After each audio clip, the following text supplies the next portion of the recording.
Hello friend, आप सभी का आपके अपने यूट्यूब चैनल ब्राइट बुद्धि में आप सभी का स्वागत है। तो हम बीपीएससी पूर्वावलोकन आधुनिक भारत के इतिहास में आज हम दिल्ली दरबार और राजधानी परिवर्तन के संबंधित क्वेश्चन को पढ़ेंगे। ये बीपीएससी टीआरई 4.0 के लिए बहुत ही इम्पोर्टेंट क्लास है। जो 1 से लेकर के 5 तक के क्लास की जो प्रिपेयर कर रहे हैं वो यहाँ से सारी वीडियो को देख सकते हैं। उनके लिए बहुत महत्वपूर्ण क्लास होने वाली है। 1 से 5 क्लास करके जो बच्चे तैयारी कर रहे हैं। तो आज का पहला क्वेश्चन है कि भारत की राजधानी कलकत्ता से दिल्ली कब बदली गई थी। भारत की राजधानी कलकत्ता से दिल्ली कब बदली गई थी। हम यहाँ पे केवल आपको क्वेश्चन के आंसरों को काफ़ी स्पीड और पढ़ा रहे हैं जिससे कि आप इसका रिवीजन कम समय में ज़्यादा से ज़्यादा क्वेश्चन कर सकें। यही है, आप जितना बार इसे देखेंगे, रिवीजन करेंगे, उतने ही आपकी तैयारी और जितने इसमें डाटा हैं, जो नंबर हैं, सन आप अक्सर भूल जाते होंगे। तो आप इसको बार बार रिवीजन करेंगे तो आपको बार बार तैयार होगा। इसीलिए इस प्लेलिस्ट के सारे वीडियो को आप बार बार देखें, बार बार रिवीजन करें।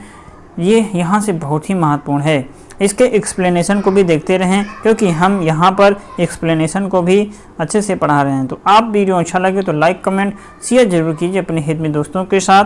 और जो पहली बार देख रहे हो चैनल को जरूर सब्सक्राइब करके बेल घंटी दबाएँ। चलिए शुरू करते हैं। वैसे पहला क्वेश्चन आज हमारा यही है कि भारत की राजधानी कलकत्ता से दिल्ली कब बदली गई थी। तो ये बदला गया था 1912 में बदला गया था। दिसंबर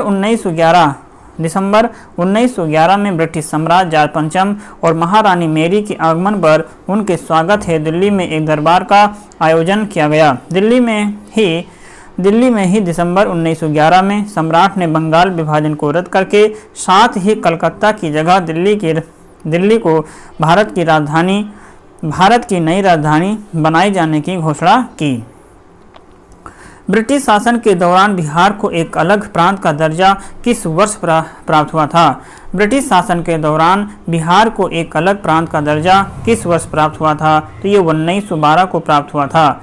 दिसंबर 1911 में ब्रिटिश सम्राट जॉर्ज पंचम और महारानी मैरी के आगमन पर उनके स्वागत हेतु दिल्ली में एक दरबार का आयोजन किया गया। दिल्ली दरबार में ही सम्राट ने बंगाल विभाजन को रद्द घोषित किया और साथ ही बिहार और उड़ीसा को बंगाल से अलग कर दिया। यह विभाजन वर्ष 1912 से लागू हुआ। 1 अप्रैल 1936 को उड़ीसा बिहार से अलग कर दिया गया है। कब बिहार पहली बार ब्रिटिश शासित भारत के तहत बंगाल प्रेसिडेंसी से अलग हुआ था। तो ये 1912 में अलग हुआ। दिसंबर 1911 में ब्रिटिश सम्राट जॉर्ज पंचम महारानी मैरी के भारत आगमन पर उनके स्वागत हेतु दिल्ली में एक दरबार का आयोजन किया गया। दिल्ली दरबार में ही सम्राट ने बंगाल विभाजन को रद्द घोषित किया। साथ ही बिहार और उड़ीसा को बंगाल से अलग कर दिया गया है। यह विभाजन वर्ष 1912 से लागू हुआ। अप्रैल 1936 को उड़ीसा बिहार से अलग कर दिया गया। कांग्रेस का लखनऊ अधिवेशन। भारतीय राष्ट्रीय कांग्रेस के 1916 के लखनऊ अधिवेशन में किसने बिहार के नील उगाने वालों का प्रश्न प्रस्तुत किया था। भारतीय राष्ट्रीय कांग्रेस के 1916 के लखनऊ अधिवेशन में किसने बिहार के नील उगाने वालों का प्रश्न प्रस्तुत किया। तो वो राजकुमार शुक्ल थे। भारतीय राष्ट्रीय कांग्रेस 1916 के लखनऊ अधिवेशन में बिहार में नील उगाने वालों का प्रश्न चंपारण के कृषक राजकुमार शुक्ल ने प्रस्तुत किया था। उन्होंने ही गांधी जी से भेंट कर उनसे चंपारण आने का आग्रह किया था। भारतीय राष्ट्रीय कांग्रेस के किस अधिवेशन में चंपारण समस्या चर्चा का विषय बना। भारतीय राष्ट्रीय कांग्रेस के किस अधिवेशन में चंपारण समस्या चर्चा का विषय बना। तो वो बना हुआ था उपरोक्त में से कोई नहीं। वर्ष 1916 में लखनऊ में आयोजित कांग्रेस के अधिवेशन में राजकुमार शुक्ल चंपारण के किसानों के प्रतिनिधि ने चंपारण की समस्या को लेकर के गांधी जी से मुलाकात की तथा गांधी जी से चंपारण आने का अनुरोध किया। शुक्ल जी के अनुरोध पर गांधी जी ने 1917 के चंपारण आंदोलन का सफल नेतृत्व किया था। लखनऊ समझौता कब हुआ। तो लखनऊ समझौता 1916 को हुआ था। लखनऊ समझौता कब हुआ। तो ये 1916 को हुआ था। वर्ष 1916 में भारतीय राष्ट्रीय कांग्रेस का अधिवेशन लखनऊ में आयोजित किया गया था। इस अधिवेशन की अध्यक्षता अंबिका चरण मजूमदार ने की थी। इस अधिवेशन में कांग्रेस एवं मुस्लिम लीग के मध्य समझौता हुआ। इसके अतिरिक्त कांग्रेस, गरम दल एवं नरम दल के मध्य भी समझौता हुआ था। होम रूल लीग आंदोलन से संबंधित क्वेश्चन, निम्नलिखित में से किस योगदान होम रूल लीग की स्थापना में नहीं था? निम्नलिखित में से किसका जो योगदान है होम रूल लीग के स्थापना में नहीं था? तो ये टी.एस. अलकाट जो थे, इनका योगदान होम रूल लीग में नहीं था। T.S.. Olcott home rule league से नहीं बल्कि ये थियोसोफिकल सोसाइटी से संबंध थे। तिलक ने अप्रैल 1916 और एनी बेसेंट ने सितंबर 1916 में होम रूल लीग आरंभ किया एवं सुब्रमण्यम अय्यर भी एनी बेसेंट की होम रूल लीग आंदोलन की स्थापना से संबंध थे। 1915 में होम रूल लीग किसने प्रारंभ किया था? 1915 में होम रूल लीग किसने प्रारंभ किया था? तो ये एनी बेसेंट ने प्रारंभ किया था। वर्ष 1915 में होम रूल लीग प्रारंभ करने का विचार सर्वप्रथम एनी बेसेंट के द्वारा प्रतिपादित किया गया था। अप्रैल 1916 में बाल गंगाधर तिलक एवं सितंबर 1916 में एनी बेसेंट के द्वारा अपनी होम रूल लीग की स्थापना की थी। किस अधिवेशन में होम रूल समर्थक अपनी राजनीतिक शक्ति का सफलतापूर्वक प्रदर्शन कर सके? तो ये कांग्रेस का 1916 लखनऊ अधिवेशन। 1916 के लखनऊ अधिवेशन में होम रूल लीग के सदस्यों के लिए अपनी ताकत दिखाने का अच्छा मौका था। तिलक के समर्थकों ने तो परंपरा ही बना दी जिस पर कांग्रेस बहुत वर्षों तक टिकी रही। उनके समर्थकों ने लखनऊ पहुंचने के लिए एक ट्रेन आरक्षित की जिसे कुछ लोगों ने कांग्रेस स्पेशल का नाम दिया था तो कुछ ने होम रूल स्पेशल कहा। अरुंडेल ने लीग के हर सदस्य से कहा था कि वो लखनऊ अधिवेशन का सदस्य बनने की हर संभव कोशिश करे। अधिवेशन की समाप्ति के तुरंत बाद उसी पंडाल में दोनों होम रूल लीग के बैठक हुई जिसमें लगभग 1000 प्रतिनिधियों ने भाग लिया। कांग्रेस लीग समझौते की सराहना की गई। तिलक तथा एनी बेसेंट ने बैठक को संबोधित किया। होम रूल आंदोलन भारत के स्वतंत्रता संग्राम के एक नए चरण के आरंभ का घोतक था क्योंकि होम रूल आंदोलन भारत के स्वतंत्रता संग्राम के एक नए चरण के आरंभ का घोतक था क्योंकि इसने देश के सामने स्वशासन की एक ठोस योजना रखी थी। होम रूल आंदोलन के दोनों नेताओं तिलक एवं एनी बेसेंट की निगाह में स्वराज का अर्थ लगभग एक जैसा ही था। ब्रिटिश साम्राज्य के अंतर्गत स्थानीय, प्रांतीय एवं केंद्रीय स्तर पर उत्तरदायी शासन एवं प्रशासन की अधिकाधिक व्यवस्था की जाए, जैसे गोरों के द्वारा शासित डोमिनियन दर्जा प्राप्त अन्य ब्रिटिश उपनिवेशों में थी, यथा कनाडा एवं ऑस्ट्रेलिया में। गांधी एवं उनके प्रारंभिक आंदोलन से संबंधित क्वेश्चन है कि महात्मा गांधी पर चंपारण सत्याग्रह के लिए कब अभियोग चलाया गया था? महात्मा गांधी पर चंपारण सत्याग्रह के लिए कब अभियोग चलाया गया था? तो ये 1917 में चलाया गया। वर्ष 1917 में महात्मा गांधी पर चंपारण सत्याग्रह के लिए अभियोग चलाया गया था। गांधी जी ने सत्याग्रह का पहला बड़ा प्रयोग 1917 में बिहार के चंपारण जिले में किया। एन.जी. रंगा ने महात्मा गांधी के चंपारण सत्याग्रह का विरोध किया, जबकि रविन्द्रनाथ टैगोर ने चंपारण सत्याग्रह के दौरान ही इन्हें महात्मा की उपाधि दी थी। किसकी कानूनी समस्या के समाधान हेतु महात्मा गांधी को 1893 में दक्षिण अफ्रीका बुलाया गया था? तो ये गुजरात के दादा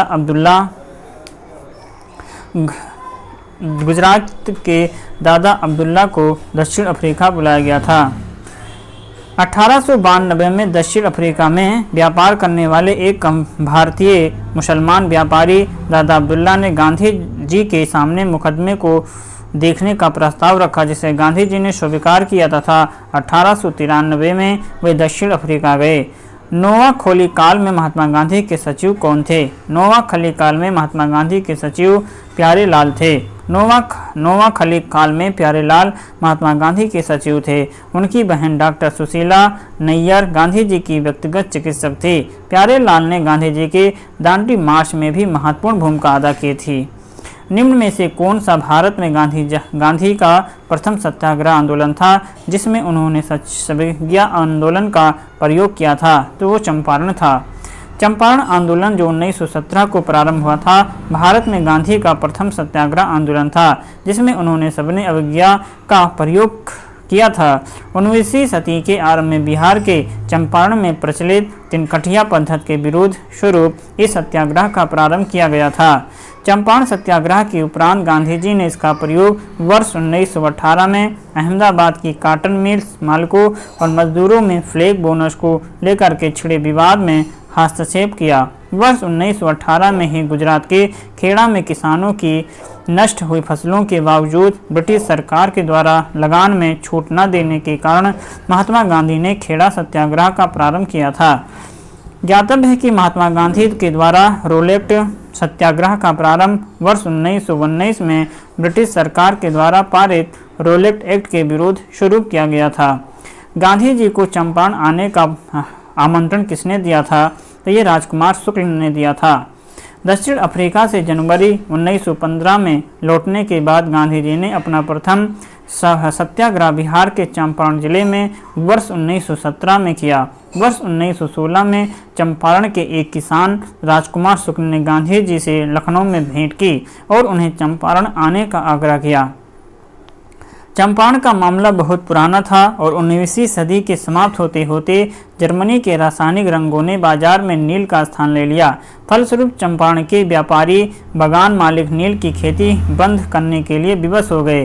किसान भी नील की खेती से छुटकारा पाना चाहते थे।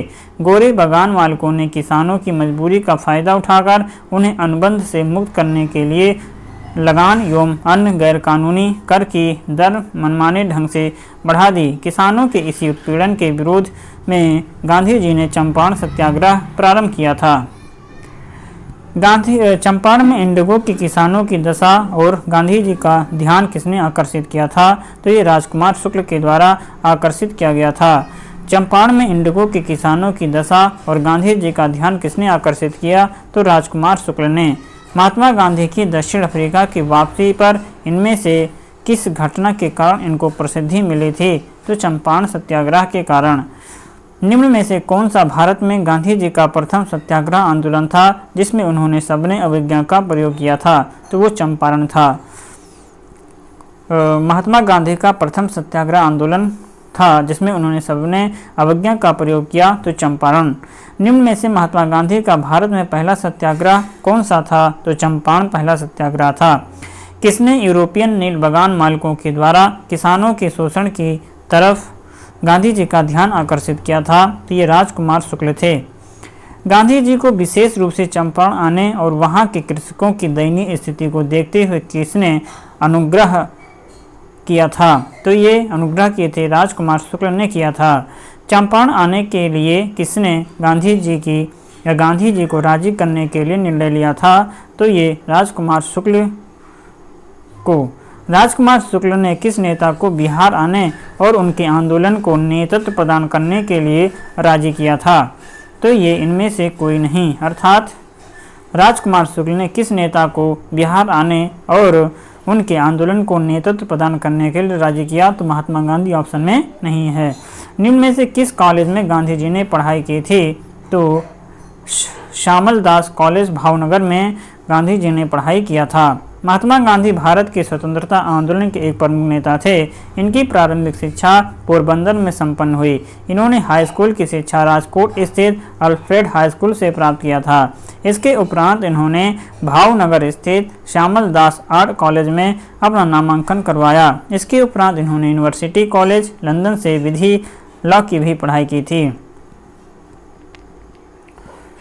गांधी जी के द्वारा भारत में पहली बार सत्याग्रह आंदोलन बिहार में कहां पर प्रारंभ किया गया था? तो ये चंपारण में प्रारंभ किया गया। बिहार में हुआ चंपारण सत्याग्रह भारत में गांधी का प्रथम सत्याग्रह था, जो सर्वप्रथम घटना है। 19वीं सदी के आरंभ में गोरे बागान मालिकों ने चंपारण के किसानों से एक अनुबंधन के आधार पर यह विनिश्चित कर लिया था कि उन्हें अपनी जमीन का 3/20 भूभाग में नील की खेती करना अनिवार्य है, जिसे तिनकठिया पद्धति के नाम से जाना जाता था। चंपारण आंदोलन मुख्यतः किसके विरोध में था? तो ये नकदी फसल के विरोध में था। चंपारण आंदोलन 1917 मुख्य रूप से नकदी फसल के विरोध स्वरूप प्रारंभ किया गया था। 20वीं शताब्दी के प्रारंभ में अंग्रेजी सरकार ने बिहार के चंपारण में तिनकठिया व्यवस्था लागू कर दी थी। इस व्यवस्था के तहत प्रत्येक किसान को अपनी जमीन के 3/20वें भाग पर नील की खेती करना अनिवार्य था। इसी व्यवस्था के विरोध स्वरूप महात्मा गांधी के द्वारा चंपारण सत्याग्रह प्रारंभ किया गया था, जिसके फलस्वरूप चंपारण कृषि अधिनियम 1918 बना करके इस प्रथा पर प्रतिबंध लगा दिया गया। चंपारण आंदोलन के जन आंदोलन की प्रतिक्रिया में ब्रिटिश सरकार ने इस मुद्दे के समाधान के लिए कौन सा कदम उठाया? चंपारण आंदोलन के जन आंदोलन की प्रतिक्रिया में ब्रिटिश सरकार ने इस मुद्दे के समाधान के लिए कौन सा कदम उठाया था? तो उन्होंने कदम उठाया, चंपारण कृषि समिति की स्थापना की थी। चंपारण सत्याग्रह जो 1917 में प्रारंभ हुआ था के समाधान के लिए ब्रिटिश सरकार ने चंपारण की कृषि स्थितियों की जांच करने के लिए जांच समिति नियुक्त किया। गांधी जी को इस समिति के एक सदस्य के रूप में चुना गया। जांच समिति की सिफारिश के आधार पर ब्रिटिश सरकार ने वर्ष 1918 में चंपारण कृषि अधिनियम पारित किया और इस अधिनियम के अंतर्गत चंपारण कृषि समिति की स्थापना की। गांधी जी ने भारतीय राजनीति में प्रवेश किया। कब प्रवेश किया था? तो ये चंपारण आंदोलन से प्रवेश किया था। महात्मा गांधी ने सर्वप्रथम किस किसान आंदोलन में भाग लिया था? तो ये चंपारण में भाग लिया था। गांधी जी का चंपारण सत्याग्रह किससे जुड़ा हुआ था? तो ये तिनकठिया से जुड़ा हुआ था। बिहार में तिनकठिया पद्धति में नील की खेती के लिए भूमि का कितना भाग अमानत रखा जाता था? तो 3/20 भाग रखा जाता था। बिहार के कौन से स्थान में गांधी जी ने अपना प्रथम सत्याग्रह किया था? तो चंपारण में किया था। चंपारण नील आंदोलन के राष्ट्रीय नेता कौन थे? तो राष्ट्रीय नेता महात्मा गांधी थे। 1918 में महात्मा गांधी के मिल मालिकों और मजदूरों के मध्य विवाद में किसने हस्तक्षेप किया था? तो ये महात्मा गांधी ने हस्तक्षेप किया था। मार्च 1918 में गांधी जी ने अहमदाबाद के कपास मिल मालिकों व मजदूरों के बीच फ्लैग बोनस बंद करने के मुद्दे पर विवाद में हस्तक्षेप किया। मिल मालिक बोनस वापस लेना चाहते थे। अहमदाबाद मिल हड़ताल गांधी जी के द्वारा की गई पहली भूख हड़ताल थी। भारत में वो महान एकताकर्ता जिसने केवल दूसरों को सहिष्णु ही नहीं बनाया अपितु उनको अपने मित्रों और साथियों में भी आपसी जिम्मेदारी के साथ भी स्वीकार करवाया था। ये किसने कहा था? उपरोक्त में से किसी ने नहीं। अर्थात प्रसंगत कथन 1 में पंडित जवाहरलाल नेहरू ने कहा है, जिसमें उन्होंने महात्मा गांधी के बारे में कहा था। निम्न उद्योगपतियों में से कौन से व्यक्ति लंबे समय तक AICC के खजांची रहे तथा सन 1930 में जेल भी गए थे? तो वो जमनालाल बजाज थे। सेठ जमनालाल बजाज गांधी जी के निकट सहयोगियों में से थे। वे लंबे समय तक भारतीय राष्ट्रीय कांग्रेस के कोषाध्यक्ष रहे थे। वे 1923 में नागपुर झंडा सत्याग्रह में भाग लेने के लिए तथा वह पुनः वर्ष 1930 में सबने अवज्ञा आंदोलन के दौरान जेल भी गए थे। बिहार का वो रसोइया जिसने 1917 में महात्मा गांधी की हत्या का प्रयास को विफल कर उनके भोजन में मिले जहर से उनकी जान बचाई थी, तो वो बटक मियाँ थे। चंपारण सत्याग्रह के समय नील बागान के प्रबंधक डार्विन ने गांधी जी को रात्रि भोज पर आमंत्रित किया था और डार्विन ने अपने रसोइया बटक मियाँ को गांधी जी को जहरीला दूध परोसने के लिए कहा था। बटक मियाँ ने अपने मालिक की आज्ञा का पालन किया, लेकिन साथ ही गांधी जी को दूध की सच्चाई भी बताई। डॉक्टर राजेंद्र प्रसाद इस घटना के गवाह थे। किसने चंपारण सत्याग्रह के दौरान बिहार में गांधी जी की जान बचाई थी? तो बटक मियाँ थे। निम्नलिखित में से किस आंदोलन में महात्मा गांधी ने भूख हड़ताल को हथियार के रूप में सर्वप्रथम प्रयोग किया था? तो कौन सा था? तो वो अहमदाबाद हड़ताल था। अहमदाबाद मिल हड़ताल जो 1917-18 के दौरान महात्मा गांधी ने पहली बार भारत में भूख हड़ताल 3 दिन को हथियार के रूप में प्रयोग किया था। निम्नलिखित में से किस सत्याग्रह आंदोलन में गांधी जी ने प्रत्यक्ष रूप से भाग नहीं लिया था? तो ये वाई कोम सत्याग्रह में गांधी जी ने प्रत्यक्ष रूप से भाग नहीं लिया। वाईकोम के मंदिर प्रवेश सत्याग्रह में गांधी जी ने प्रत्यक्ष रूप से भाग नहीं लिया था, जबकि खेड़ा सत्याग्रह, राजकोट सत्याग्रह और असहयोग आंदोलन का नेतृत्व स्वयं गांधी जी ने किया। स्वाधीनता आंदोलन के दौरान महात्मा गांधी के करीबी मित्र कौन थे? करीबी अंग्रेज मित्र कौन थे? तो ये करीबी अंग्रेज मित्र रेवरन चार्ली एंड्रयूज थे। चार्ल्स एंड्रयूज जो Deenbandhu Andrews Saint Stephen College Delhi में प्राध्यापक थे, भारतीयों से इनका गहरा लगाव था और हर तरह से भारतीय बनना चाहते थे। रविन्द्रनाथ टैगोर, गोपाल कृष्ण गोखले, महात्मा गांधी से इनके घनिष्ठ संबंध थे। दक्षिण अफ्रीका के फिनिक्स आश्रम में गांधी जी के साथ रहे। गांधी जी ही गरीबों के प्रति इनकी निरंतर चिंता को देखते हुए उन्हें दीनबंधु की उपाधि से सम्मानित किया था। एंड्रयूज जो 1925 और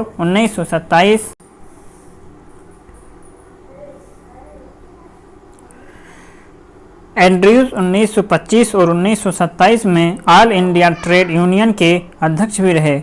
गोलमेज सम्मेलन में भाग लेने के लिए वो गांधी जी के साथ लंदन भी गए थे। 1917-18 में अहमदाबाद में गांधी जी के द्वारा चलाए गए सत्याग्रह में किसने हिस्सा लिया था? तो इसमें हिस्सा लेने वाले थे औद्योगिक कर्मियों ने ही हिस्सा लिया। 1917-18 में अहमदाबाद में गांधी के द्वारा चलाए गए सत्याग्रह में किसने भाग लिया? तो औद्योगिक कर्मियों ने भाग लिया था।